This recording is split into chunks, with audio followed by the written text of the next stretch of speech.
नमस्कार दोस्तों, स्वागत है आपका गवर्नमेंट हेल्पलाइन यूट्यूब चैनल पर। दोस्तों, अगर आप भी उन लोगों में से हैं जिनको यहाँ पर कम पढ़े लिखे हैं और आपका सपना एक नौकरी लेने का है, तो ये वीडियो दोस्तों आप सभी लोगों के लिए इंपॉर्टेंट और महत्वपूर्ण होने वाला है। क्योंकि दोस्तों आप सभी लोगों के लिए बहुत ही बड़ी खुशखबरी आ चुकी है, जो दोस्तों रेलवे विभाग की ओर से यहाँ पर आपको ऑफिशियल नोटिफिकेशन देखने को मिलेगा। अब दोस्तों इस ऑफिशियल नोटिफिकेशन के माध्यम से आपको मैं पूरी जानकारी समझाऊंगा। अगर आप भारत के किसी भी राज्य में रहते हैं तो यहाँ पर अपना फॉर्म है जो भर सकते हैं, चाहे आप महिला है पुरुष है कोई भी राज्य में है तो यहाँ पर अपना फॉर्म भर सकते हैं। पढ़े लिखे कम है तो भी यहाँ पर आपको चलेगा, लेकिन इसमें क्या होगा कि आपकी कोई भी परीक्षा कोई भी इंटरव्यू नहीं होगा और सीधा यहाँ पर आपको सिलेक्शन किया जाएगा। अब दोस्तों वैसे देखा जाए तो यहाँ पर मैं आपको बता दूं, इसमें जो फॉर्म है जो पहले और फॉर्म में और इस वाले फॉर्म में आपको काफ़ी जो ज़्यादा अंतर देखने को मिलेगा। क्योंकि जो आप पहले फॉर्म भरते थे यहाँ पर रेलवे विभाग के लिए, तो यहाँ पर आपकी परीक्षा थोड़ा सा लिखित परीक्षा होती थी और थोड़ी सी यहाँ पर आपका इंटरव्यू भी लिया जाता था। लेकिन इस बार ऐसा नहीं है, क्योंकि दोस्तों इस बार आपका कोई भी इंटरव्यू और आपका कोई भी एग्जाम नहीं होगा, यहाँ पर सीधा आपका सिलेक्शन किया जाएगा। तो यहाँ पर आपको अब की बार क्या किया है रेलवे विभाग ने कि यहाँ पर अलग अलग राज्यों के लिए तो अलग अलग आवेदन पत्र रखे ही हैं, साथ ही में अलग अलग राज्यों के लिए अलग अलग पदों पर भी यहाँ पर ये जो नोटिफिकेशन है वो जारी किया है। अब सभी राज्यों के मैं यहाँ पर आपको आवेदन पत्र भर के बताऊंगा, साथ ही में यहाँ पर आपको कितने कितने पद है, कौन से राज्य से आप जो आवेदन कर सकते हैं, कौन कौन से राज्यों में ये भर्ती निकली है, उसकी पूरी संपूर्ण जानकारी है जो मैं आज के इस वीडियो में अच्छी तरीके से समझाऊंगा। जिसमें आपको यह फॉर्म है जो 2 चरणों में भरने होंगे। पहला चरण क्या रहेगा, दूसरा चरण क्या रहेगा, उसके बारे में भी बताऊंगा। क्योंकि कुछ मेरे प्यारे भाई और बहनें जो पहला चरण तो सही से भर लेते हैं, लेकिन दूसरा चरण होता है वो फॉर्म भरने में गलती कर देते हैं, वहीं आपका फॉर्म है जो रिजेक्ट हो जाता है और आपको नौकरी नहीं मिल पाती है। तो ये आपको ध्यान रखना होगा। अब दोस्तों मैं आपको इसके ऑफिशियल नोटिफिकेशन पर लेकर चलूंगा, वहां से आपको पूरी जानकारी समझाऊंगा, लेकिन आपको ये भी बताऊंगा कि यहाँ पर आपको फॉर्म के साथ साथ में यहाँ पर किन किन राज्यों में कितने कितने पदों पर ये जो भर्ती निकली है। सबसे पहले तो ये बता दूं कि आपका एज क्राइटेरिया वो 18 वर्ष से अधिक होना चाहिए। अगर आपकी एज क्राइटेरिया 18 वर्ष से अधिक है तो आप जो फॉर्म है जो आसानी से भर पाएंगे। तो चलिए मैं आपको ले चलता हूं सीधा इसके ऑफिशियल नोटिफिकेशन पर और मैं आपको पूरी जानकारी है जो समझा देता हूं। लेकिन दोस्तों वीडियो में आगे बढ़ने से पहले मेरी एक छोटी सी रिक्वेस्ट है कि वीडियो को लाइक कर दीजिएगा। वीडियो को लाइक करो ना करो उससे कोई फर्क नहीं पड़ेगा। अगर आप भी एक सरकारी नौकरी लेना चाहते हैं, अगर आपका भी सपना एक सरकारी नौकरी लेने का है, तो आप इस वीडियो को शुरू से लगाकर अंत तक जरूर देखिएगा, जिससे कि मैं आपको पूरी प्रक्रिया समझा पाऊं और आपका फॉर्म है जो सही से भरा जा सके। तो चलिए दोस्तों मैं आपको ले चलता हूं सीधा यहाँ पर इसके ऑफिशियल नोटिफिकेशन पर। दोस्तों आप लोग देख सकते हैं हम लोग आ चुके हैं रेलवे विभाग भर्ती के ऑफिशियल नोटिफिकेशन पर।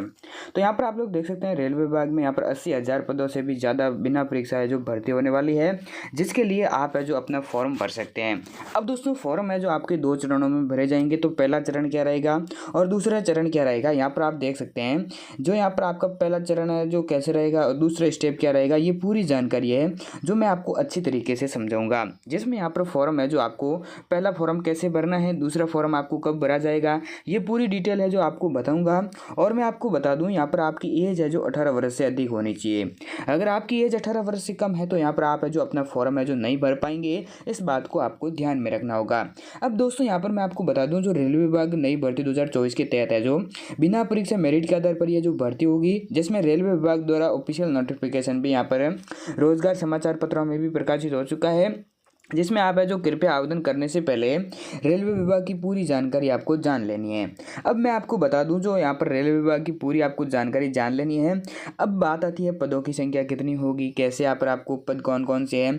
तो यहाँ पर आप रेलवे यहाँ पर देख सकते हैं 80,000 पदों पर जो भर्ती होगी, जो यहाँ पर आपकी कोई भी परीक्षा है जो नहीं देनी होगी। अब दोस्तों मैं आपको बता दूँ पदों का विवरण आपको भी समझना जरूरी है, क्योंकि यहाँ पर पदों के विवरण में क्या होगा कि अलग अलग राज्यों के लिए अलग अलग पद रखे गए हैं। जैसे कि दोस्तों आपको बता दूं यहाँ पर आप 80,000 पद है जो यहाँ पर कौन से राज्य के 80,000 पद है, साथ ही में दोस्तों कौन से राज्य में कितने कितने पद है, तो ये आपको जानना जरूरी है। क्योंकि अब की बार है जो थोड़ा सा पैटर्न चेंज रहने वाला है, जो कि यहाँ पर रेलवे विभाग की ओर से ऑफिशियल नोटिफिकेशन और बहुत ही बड़ा बदलाव यहाँ पर आपको देखने को मिलेगा। जिसमें यहाँ पर सबसे पहले तो आपको क्या देखने को मिलेगा कि यहाँ पर आपके दो फॉर्म भरे जाएंगे। पहली बार है जो 2 फॉर्म भरे जा रहे हैं। उसके बाद में आपको क्या देखने को मिलेगा कि यहाँ पर आप है जो अलग अलग राज्यों के लिए अलग अलग आवेदन प्रक्रिया रहेगी। अब कई बार ऐसा होता है कि ऑल इंडिया वैकेंसी निकलती है तो उसमें यहाँ पर एक ही फॉर्म रहता है, जो यहाँ पर आप एक ही फॉर्म के तहत आवेदन कर सकते हैं। लेकिन अब की बार है जो यहाँ पर आपको रेलवे ने थोड़ा सा यहाँ पर आपको चेंज देखने को मिलेगा, जिसमें यहाँ पर आपको अलग अलग राज्य के लिए अलग अलग आवेदन प्रक्रिया रहने वाली है।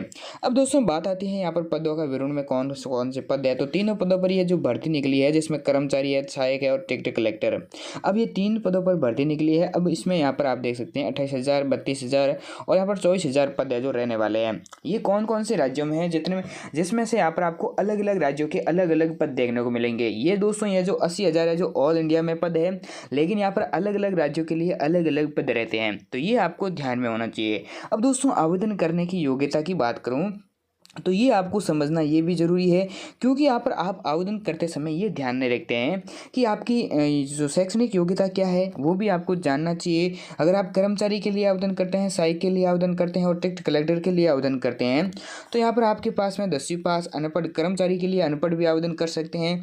लेकिन अब आपके मन में ये सवाल ज़रूर आया होगा कि हम तो 12वीं पास है तो हम क्या सहायक और टिकट कलेक्टर दोनों के लिए आवेदन कर सकते हैं या फिर नहीं कर सकते हैं। और आपके मन में ये सवाल नहीं आया है तो आपका कन्फर्मली फॉर्म है जो रिजेक्ट होगा, क्योंकि आप लोग है जो दोनों पदों के लिए आवेदन करने के लिए ट्राई करेंगे। जैसे ही आप दोनों पदों के लिए आवेदन करने के लिए ट्राई करेंगे तो आपका फॉर्म है जो सीधा रिजेक्ट कर दिया जाएगा। अब इसीलिए ये आपको मोस्ट इंपॉर्टेंट और वेरी वेरी इंपॉर्टेंट पॉइंट यही है कि यहाँ पर आप 2 पदों के लिए आवेदन नहीं कर सकते हैं, एक ही व्यक्ति एक ही पद के लिए आवेदन कर पाएगा। ये आपको ध्यान में होना चाहिए। अब ये फॉर्म है जो यहाँ पर मैं पूरा भर के बताऊँगा, लेकिन उससे पहले मैं आपको बता दूँ आपके पास में दस्तावेज़ क्या क्या होने चाहिए, क्योंकि आपके पास में कई बार ऐसा भी होता है कि यहाँ पर अंतिम तिथि आ जाती है और आपको मालूम भी नहीं चलता है, और यहाँ पर आप है जो आपके पास में कोई डॉक्यूमेंट भी रेडी नहीं होता है, तैयार नहीं होता है, तो उस कारण भी आपका फॉर्म है जो पीछे रह जाता है या फिर छूट जाता है। तो ऐसे में आपको क्या करना है, मेरे टेलीग्राम चैनल का लिंक है जो डिस्क्रिप्शन में दे दिया है, उसको आपको ज्वाइन कर लेना है।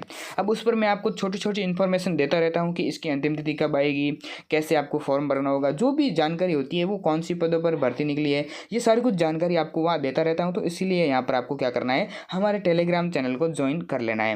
अब दोस्तों यहाँ पर आप देख सकते हैं आधार कार्ड, जो सरकारी बैंक में खाता होना चाहिए, पासबुक, खाता की पासबुक और 2 पासपोर्ट साइज फ़ोटो, और यहाँ पर आपको हस्ताक्षर भी, अपना हस्ताक्षर है, फ़ोटो है, पासपोर्ट साइज है, वो यहाँ पर आपके पास में होने चाहिए। अब हस्ताक्षर और उसके बाद में यहाँ पर आप देख सकते हैं कि वेतन भी यहाँ पर आपको काफ़ी हद तक है जो अच्छा वेतन मिलेगा। अब जो खाते की पासबुक क्यों आपके पास में ज़रूरी है, तो आपको जो वेतन मिलेगा वो आपके उसी बैंक खाते में आएगा, तो ये आपको ध्यान रखना चाहिए। कर्मचारी के लिए 20,000 रुपये और सहायक के लिए 25,000 रुपये और यहाँ पर टिकट कलेक्टर के लिए 32,000 रुपये सैलरी रहेगी, जैसे जैसे आपका पद का प्रमोशन भी होता रहेगा। अब दोस्तों यहाँ पर आते हैं पद विवरण पर। जो आपकी चयन प्रक्रिया है वो आपकी काफ़ी हद तक है जो इम्पोर्टेंट है और महत्वपूर्ण भी है, क्योंकि इसमें आपके कोई भी एग्ज़ाम, कोई भी इंटरव्यू या फिर कोई भी लिखित एग्ज़ाम नहीं होगा, न ही कोई मौखिक एग्ज़ाम होगा। तो आपका सिलेक्शन होगा कैसे, ये सबके मन में डाउट रहता है, क्योंकि कई मेरे प्यारे भाई और बहन हैं जो यहाँ पर कई बार ऐसे भी आवेदन करके ट्राई कर चुके हैं, जिनका यहाँ पर कोई भी यहाँ पर अभी तक है जो नौकरी नहीं मिल पाई है। तो वो लोग क्या करते हैं, जिनको अभी तक नौकरी नहीं मिल पाई है, वो लोग इन बातों का ध्यान नहीं रखते हैं। छोटी छोटी बातों का आपको ध्यान रखना होगा, तभी जाकर आपका फॉर्म है जो सही से भरा जा सकेगा। अगर फॉर्म सही से भर दिया तो भी यहाँ पर आपको क्या है, कई बातों का ऐसे भी ध्यान रखना होता है, जैसे कि आपके डॉक्यूमेंट में अगर छोटी मोटी प्रॉब्लम है तो उसको आपको सॉल्यूशन करना होगा। जैसे दोस्तों आवेदन करते हैं जिसमें आपका नाम है राहुल, मान लिया राहुल नाम है, राहुल आप काफ़ी सारे डॉक्यूमेंट में आपका नाम राहुल है, लेकिन अगर राहुल के आगे यहाँ पर आप जो यहाँ पर आप राहुल, यहाँ पर आप कोई भी और भी यहाँ पर राहुल कुमार है या फिर ऐसे कुछ और है जो यहाँ पर नाम है, जिनमें आपकी छोटी छोटी प्रॉब्लम समस्या, जो स्पेलिंग में भी यहाँ पर छोटी सी प्रॉब्लम आ जाती है। कई डॉक्यूमेंट में आपकी स्पेलिंग अलग है और कई डॉक्यूमेंट में आपकी स्पेलिंग नाम की अलग है, तो यहाँ पर आपका फॉर्म है जो सीधा रिजेक्ट कर दिया जाएगा। ये छोटी छोटी बातें हैं, ये आपके ध्यान में होनी चाहिए। तो आपका यहाँ पर आपका फॉर्म है जो आपका सिलेक्शन हो जाएगा, ये बात आपको ध्यान में होनी चाहिए। अब दोस्तों मैं आपको बता दूं, बिना परीक्षा सीधे मेरिट के आधार पर होगा, और सहायक के लिए 8वीं के प्रतिशत के आधार पर, टिकट कलेक्टर के लिए 12वीं के प्रतिशत के आधार पर। जो मैंने यहाँ पर आपको बताए थे कि जो आपकी नाम की मीनिंग है वो प्रॉब्लम नहीं होनी चाहिए, क्योंकि आपकी कोई भी एग्जाम नहीं होगी तो यहाँ पर आपके लिए वो ज़रूरी हो जाता है, क्योंकि यहाँ पर 12वीं के प्रतिशत के आधार पर, 10वीं के प्रतिशत के आधार पर, 8वीं के प्रतिशत के आधार पर आपका सिलेक्शन किया जाता है। तो उस समय यही ध्यान रखा जाता है कि आपके माता पिता का नाम की मीनिंग या फिर आपके नाम की मीनिंग और यहाँ पर जो आपके नाम जो डॉक्यूमेंट में होता है वो सही सही होना ज़रूरी है। तो आवेदन करने की तिथि है जो यहाँ पर भारतीय जो यहाँ पर आधिकारिक ऑफिशियल वेबसाइट पर आपको नोटिफिकेशन देखने को मिल जाएगा। जैसे ही दोस्तों यहाँ पर आपके आवेदन शुरू होंगे तो मैं आपको टेलीग्राम पर बता दूंगा। और मैं आपको बता दूं ये है जानकारी आपको दी गई थी, लेकिन आपको क्या करना है, हमारे टेलीग्राम चैनल को ज्वाइन कर लेना है। वहाँ से आपको यहाँ पर कब से फॉर्म स्टार्ट होंगे, कब तक भरे जाएंगे, इसकी पूरी जानकारी है जो मैं वहाँ पर दे दूंगा। तो यहाँ पर आपको कमेंट करके ये जरूर बताना है कि ये आपको जानकारी कैसी लगी है और यहाँ पर आपको कौन कौन सी बातें समझ में नहीं आई है वो हमें कमेंट करके ज़रूर बता दीजिएगा।